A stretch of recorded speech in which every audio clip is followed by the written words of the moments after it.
We get into those Gen Z protests we mentioned earlier. Perfect. And days after it was accused of taking part in organizing demonstrations led by Gen Zs, the church is tonight standing its ground that the government must listen to its young people if it intends in any way to bring to an end the recurrent anti-government demonstrations witnessed in parts of the country.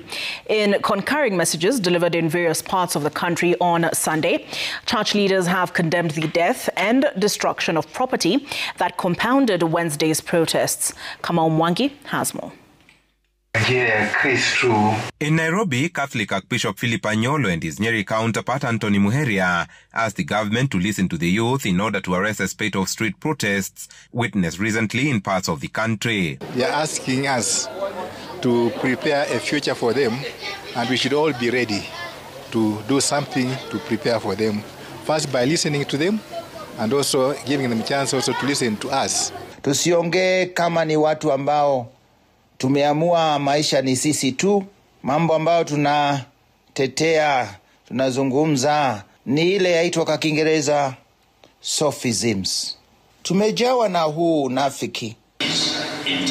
Elsewhere, Anglican church leaders condemned the destruction of property and loss of life that came with protests from 5 days ago, but warned the country's leadership against burying its head in the sand over critical issues being raised. In a statement, the Anglican Diocese of Nyahururu asked the government to intervene on improving the economic well-being of the people, reducing the cost of living and working on the country's unemployment rate as a stopgap measure in dealing with issues currently taking Kenyans to the streets.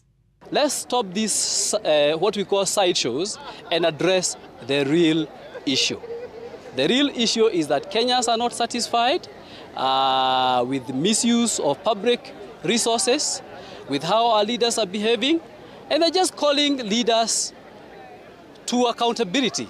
Those working closely with the president, especially the man in charge of security, sometimes please tame your tongue, because you can add more fire while we are trying to quench the fire. The spirit of financiers, of goons, they don't have any other category than the category of goons.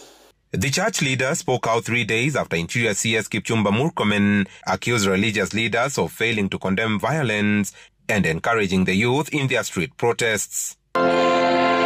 Kamau Mwangi, Citizen TV.